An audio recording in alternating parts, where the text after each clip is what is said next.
வணக்கம். நாம் இன்று பார்க்கக்கூடிய வாசிப்பு மகாலய பித்ருபக்ஷம். அதற்கான வாசிப்பு தான் பார்க்க போறோம். ஸோ இந்த நாளில் உங்களோட முன்னோர்கள் உங்களுக்கு தரக்கூடிய ஆசீர்வாதங்கள் என்ன அப்படின்றது பார்ப்போம். ஓகேவா? இதற்காக வந்திருக்கக்கூடிய அட்டை, முதலாவது அட்டை என்னன்னு பார்த்தீங்கன்னா ஹெர்மிட் கார்டு வந்திருக்கு. ஸோ இரண்டாவது அட்டை 10 of Pentacles வந்திருக்கு. மூன்றாவது அட்டை த ஸ்டார் வந்திருக்கு. நான்காவது அட்டை 6 of Cups வந்திருக்கு. ஐந்தாவது அட்டை ஸ்ட்ரென்த் கார்டு வந்திருக்கு. Okay, good. இப்போ நம்ம இதற்கான பொருள் என்ன, அவங்களோட ஆசீர்வாதம் என்ன அப்படிங்கிறத நம்ம பார்க்கலாம். இவர்களோட ஆசீர்வாதத்தை பார்க்கறதுக்கு முன்னாடி இவர்கள் உங்களுக்கு எந்த வகையில சொந்தம் அப்படிங்கறத நம்ம பார்க்கலாம். ஹெர்மிட் கார்டு வந்திருக்கு இல்லையா, இது உங்களோட அப்பா வழி சொந்தமா இருக்கலாம். உங்களோட தாத்தாவா இருக்கலாம், உங்களோட அப்பாவா இருக்கலாம், இல்ல உங்களோட பெரியப்பாவா இருக்கலாம். அதே போல இவங்க வாழ்ந்த காலத்துல கொஞ்சம் தனிமை விரும்பியா இருந்திருப்பாங்க. நல்ல ஒரு சிறந்த வழிகாட்டியா இருப்பாங்க. ஞானம் பெற்றவர்களா இருக்க வாய்ப்புகள் உண்டு. இது போன்ற ஒரு முன்னோர்கள் உங்களோட குடும்பத்துல இருக்காங்க அப்படின்னா இவங்க உங்களை ஆசீர்வதிக்கிறாங்க அப்படிங்கறது போல நம்ம எடுத்துக்கலாம். அதே போல ரெண்டாவது அட்டை பாத்தீங்கன்னா 10 of Pentacles வந்திருக்கு. சோ இந்த அட்டை ஆண் பெண் ரெண்டு பேருமே குறிக்குது. இது ஒரு வேளை உங்களோட அப்பா அம்மா தவறி இருக்காங்க அப்படின்னா அவங்க அவங்களோட ஆசீர்வாதத்தை உங்களுக்கு கொடுக்குறாங்க அப்படிங்கறது போல எடுத்துக்கலாம். இல்ல உங்களோட தாத்தா பாட்டியா இருக்கலாம். சோ ரெண்டு பேருமே வாழ்ந்த காலத்துல எப்படி இருப்பாங்க அப்படின்னா ரொம்ப அந்யோன்யமா, ரொம்ப பிணைப்போட இருந்திருப்பாங்க. சோ சண்டை சச்சரவெல்லாம் இல்லாம ஒரு சிறந்த தம்பதிகள் இருந்தா எப்படி இருக்கும், அது போன்ற அன்பும் அனுசரணையும் கொண்ட நபர்களா இருந்திருப்பாங்க. செல்வ செழிப்போடையும் இருந்திருப்பாங்க. அது போன்ற ஒரு நபர்கள் உங்களோட முன்னோர்களா இருக்காங்க அப்படின்னா அவர்கள் உங்களுக்கான ஆசீர்வாதமா கொடுக்கறத நீங்க எடுத்துக்கலாம். ஓகேவா? மூன்றாவது அட்டை பாத்தீங்கன்னா ஸ்டார் அட்டை வந்திருக்கு. சோ இது உங்களோட அம்மா வழி சொந்தமா இருக்கலாம். உங்களோட பாட்டி, அத்தை, சித்தி இது போன்ற இருக்கலாம். அதே போல இவங்களோட குணம் எப்படி இருக்கும் அப்படின்னா ரொம்ப நம்பிக்கையான வார்த்தைகளை பயன்படுத்தக்கூடிய நபர்களா இருப்பாங்க. அதே போன்று ஒரு குணப்படுத்தல் கூடிய செய்கைகள் இவங்க செய்வாங்க. ஏதோ ஒரு உடம்பு சரியில்லை இல்ல மனசு சரியில்லை அப்படின்னு நீங்க போய் இவங்க கிட்ட பேசியிருந்தா அந்த வார்த்தைகள் மூலியமே ஒரு குணப்படுத்துதல் இவர்கள் தருவாங்க. ஆன்மீகத்துல ஒரு சிறந்த ஒரு ஒளி கொடுக்கக்கூடிய நபர்களா திகழ்ந்திருப்பாங்க. ஒரு தெய்வ கடாட்சம் பொருந்திய நபர்களா இவங்க வாழ்ந்திருப்பாங்க அப்படிங்கறது போலதான் இந்த ஸ்டார் அட்டையை பார்க்கும்போது என்னால கணிச்சு சொல்ல முடியுது. ஸோ 6 of Cups அடுத்த அட்டை பாத்தீங்கன்னா இதுவும் ஒரு பெண் சார்ந்த அட்டை போலதான் என்னால கணிச்சு சொல்ல முடியுது. ஸோ நல்லா இருக்கு. அன்பு, பாசம், குழந்தைத்தன்மையோட ஒரு குணம் இருந்தா எப்படி இருக்கும், இது போன்ற ஒரு பெண்மணியை இது குறிக்குது. ஒரு தாய்மை தான். எஸ், ஒரு தாய்மை குணம் கொண்ட ஒரு நபரா இருப்பாங்க. சில நேரங்கள்ல இவங்களுக்கு இந்த குழந்தை வரம் இல்லாம கூட இவங்க இருந்திருக்கலாம். இருந்தாலும் மனதளவுல ஒரு தாய்மை உணர்வு இவங்களுக்கு இருந்திருக்கலாம் அப்படிங்கிறது போல என்னால கணிச்சு சொல்ல முடியாது.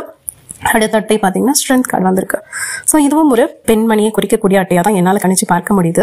இந்த பெண் எப்படி இருப்பாங்கன்னா பெண்ணுக்கு பெண் ஆணுக்கு ஆண் அப்படின்னு சொல்லுவாங்க இல்லையா, ஒரு தைரியம் வலிமை உடைய நபரா இருந்திருப்பாங்க. அவங்க வாழ்ந்த காலத்துல இப்படி ஒரு பெண்பா அப்படியே குடும்பத்தை தூக்கி நிறுத்துவாங்கன்னு சொல்லுவாங்க இல்லையா, அட்டகாசமான ஒரு பெண்மணியா இருந்திருக்க வாய்ப்புகள் உள்ளது. சோ இதெல்லாம் என்னால கணிக்க முடிஞ்சது.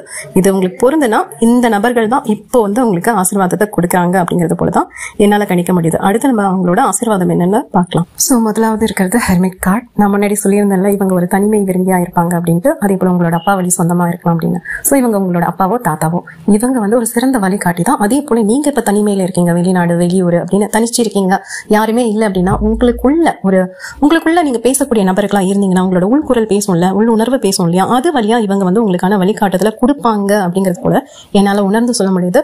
அதே போல இவர்களோட குரல், இப்ப அப்பாவா இருக்கட்டும் தாத்தாவா இருக்கட்டும், அவங்களோட பேசக்கூடிய பாணின்னு ஒண்ணு இருக்கும் இல்லையா, அது நீங்க உணர்வதற்கு வாய்ப்புகள் உண்டு. நெக்ஸ்ட் பாத்தீங்கன்னா 10 of Pentacles வந்திருக்கு இல்லையா. சோ குடும்பம் சார்ந்து, பொருளாதாரம் சார்ந்து நல்ல ஒரு பாதுகாப்பை இவங்க தருவாங்க. ஓகேவா? ஏதோ ஒண்ணு நீங்க முயற்சி பண்றீங்க அப்படின்னா உங்களோட தலைமுறைக்கான ஆசீர்வாதம்னு இருக்கும் இல்லையா. சோ ஒரு நிலையான தன்மை, எங்கேயுமே பணம் சார்ந்து நம்ம நொடிஞ்சு போகாம ஒரு நிலைத்தன்மை, நற்பலன்கள் சொல்லுவாங்க இல்லையா, அது போன்ற ஒரு பணத்தை சார்ந்த பாதுகாப்பு, இல்ல பணம் உங்ககிட்ட வருவதற்கான சில விஷயங்கள் உங்க வாழ்க்கையில நடக்க வாய்ப்புகள் உண்டு. சோ பொருளாதார ஆசீர்வாதத்தை இந்த அப்பா அம்மா தராங்க அப்படிங்கிறது போலதான் என்னால கணிச்சு சொல்ல முடியுது. அடுத்தது பாத்தீங்கன்னா ஸ்டார் அட்டை வந்திருக்கு.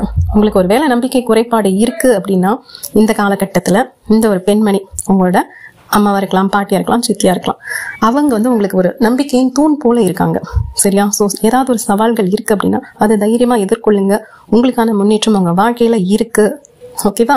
சோ எங்கேயாவது ஏதாவது ஒரு சர்க்கிள்கள் இருந்தாலும் அடுத்த கட்ட நடவடிக்கையை நீங்க எடுங்க. எங்கேயுமே தயங்கி நிக்காதீங்க, ஒரு துணிவோட முன்னேறுங்க அப்படிங்கிறது போலதான் இந்த ஸ்டார் அட்டை. ஸ்டாருங்கிறது என்ன, அது ஒரு ஒளி. அந்த ஒளி உங்களுக்கு ஒரு வழிகாட்டியா இருக்கும் அப்படிங்கிறது போலதான் என்னால உணர்ந்து சொல்ல முடியுது. அடுத்த அட்டை பாத்தீங்கன்னா 6 of Cups. சோ குழந்தை. ஆனா இங்க குழந்தை அப்படிங்கிறது எனக்கு ஏனோ தெரியல, இந்த வார்த்தை டக்குன்னு வந்துச்சு. ஒருவேளை உங்க குடும்பத்துல ஏதாவது சின்ன குழந்தைகள் இறந்திருந்துக்கலாம். சொல்லும் போதே எனக்கு கொஞ்சம் மனசு கஷ்டமா இருக்கு. சில நேரங்கள்ல கர்ப்பத்துல இருக்கும்போது கூட குழந்தை கரு களைஞ்சு போயிருக்கலாம். அது போன்ற நீங்க ஒரு குழந்தை உங்க வீட்டுல இறந்து போயிருக்கு, சில நேரங்களில் நடந்திருக்க வாய்ப்புகள் இருக்கு இல்லையா. ஸோ கவலை வேண்டாம், அந்த குழந்தைங்க வந்து ஒரு தேவதை போலதான், சரியா. அதுங்க வந்தாங்க, இருந்தாங்க, போனாங்க. ஸோ அதை நினைச்சு நீங்க வருத்தப்படாதீங்க அப்படிங்கிறது போலதான், அவர்கள் சொல்வது போலதான் என்னால இங்க கணிச்சு சொல்ல முடியுது. ஆனா நான் முதல்ல சொன்னேன், இது வந்து ஒரு பெண்மணிக்கான அட்டை, அவங்க ரொம்ப பாசமா இருந்திருப்பாங்க அப்படின்ட்டு. ஆனா இங்க இன்னும் ஒரு குழந்தை தான் என் கண்ணுக்கு தெரியுது. அது ஏன்னு தெரியல. அந்த குழந்தை ஆணாவும் இருக்கலாம், பெண்ணாவும் இருக்கலாம். ஸோ இந்த குழந்தைங்க அவங்களோட குட்டி கர்ம பதிவை கழிக்கிறதுக்காக மட்டுமே இந்த பூமியில அவதரிச்சிருக்கலாம். அதை நிறைவு செஞ்ச பிறகு அவங்க மறைஞ்சிட்டாங்க அப்படிங்கிறது போலதான் என்னால் கணிச்சு சொல்ல முடியுது. அதே போல இந்த அட்டையில பாத்தீங்கன்னா குட்டி குட்டியான நட்சத்திரங்கள் தெரியுது இல்லையா. அவங்களும் வானத்துல இருந்து இது போன்ற ஒரு நட்சத்திரமா இருந்து உங்களை பார்ப்பாங்க, உங்களுக்கான ஆசீர்வாதத்தை கொடுப்பாங்க அப்படிங்கிறது போலதான் என்னால் இந்த அட்டையை பார்த்து சொல்ல முடியுது. அடுத்து கடைசியா வந்திருக்க அட்டை பாத்தீங்கன்னா ஸ்ட்ரென்த் கார்டு வந்திருக்கு. ஸோ மன தைரியம் உள்ள பெண்மணி தான் இவங்க, சரியா. உங்களுக்கும் அவங்க அதை தான் சொல்றாங்க. உங்களுக்கு மன தைரியம் எங்கேயாவது குறைபட்டு இருக்கு, ஒரு சரியான முடிவெடுக்க தெரியல, தைரியம் பற்றாக்குறையா இருக்கு அப்படின்னா கண்டிப்பா இவங்களை நீங்க நினைச்சுக்கோங்க. இவங்க உங்க அம்மாவா இருக்கலாம், அம்மாவா இருக்கலாம். இவங்களோட பெயரை நினைக்கும் போதே அந்த கம்பீரம் உங்க மனதுல வரும், சரியா. இவங்க இருந்த காலத்துல அப்படி ஒரு வலிமை பொருந்திய நபரா, ஒரு பெண்ணுனா இப்படிதான் இருக்கணும் அப்படின்னு நம்ம முன்னோடியா காட்டுவோம்ல, அது போன்று இருந்த பெண்மணியா இருக்க வாய்ப்புகள் நிறைய இருக்கு. ஸோ இவங்களெல்லாம் நம்ம ஃப்ரேம் போட்டு வச்சுக்கிட்டா மட்டும் பத்தாது. அவங்களெல்லாம் அப்பப்போ பார்த்து அவங்க வாழ்ந்த காலத்துல எவ்வளோ ஒரு நல்ல நல்ல முடிவுகள் எடுத்திருக்காங்க. அவங்க வாழ்க்கையிலயும் பிரச்சனை இருந்திருக்கலாம். அந்த பிரச்சனையை தாண்டி அவங்களால எப்படி வளர முடிஞ்சது, அவங்களுடைய பார்வை என்ன. ஏன்னா இங்க பார்க்கும்போது உங்களுக்கு தெரியுது, இந்த சிங்கத்துக்கு பக்கத்துல ஒரு பெண் இருக்காங்க இல்லையா. ஸோ அதே போலதான் அவங்க வந்து அவங்களோட மாதிரி பிறப்பா தான் பாக்குறாங்க. நீங்க அவங்களோட பேத்தியா இருக்கலாம், இல்ல பேரனா இருக்கலாம். ஸோ உங்களுக்குள்ள அந்த சிங்கம் இருக்கான்னு கேட்டா கண்டிப்பா இருக்க வாய்ப்புகள் இருக்கு. ஸோ உங்களை அவங்க மாதிரி பிறப்பா பார்க்கும்போது அவங்களுடைய அந்த ஜீன் உங்க உடம்புல இருக்கும் இல்லையா. ஸோ அது நிஜம் அப்படின்னா அவங்க உங்களுக்குள்ளதான் இருக்காங்க. ஸோ உங்களுக்குள்ள இருக்கக்கூடிய அவங்களை நீங்க உணர்ந்தீங்கனாலே போதும், உங்களுக்குள்ள அந்த மன தைரியம், மன வலிமை நீங்க உணர்வீங்க அப்படிங்கிறது போலதான் இந்த ஸ்ட்ரென்த் கார்ட்ல இருந்து என்னால கண்டறிஞ்சு சொல்ல முடியுது. இந்த வாசிப்பு உங்களுக்கு பொருந்துதான் பாருங்க. பொருந்துனா எடுத்துக்கோங்க, பொருந்தலைன்னா தவிர்த்துருங்க. நன்றி.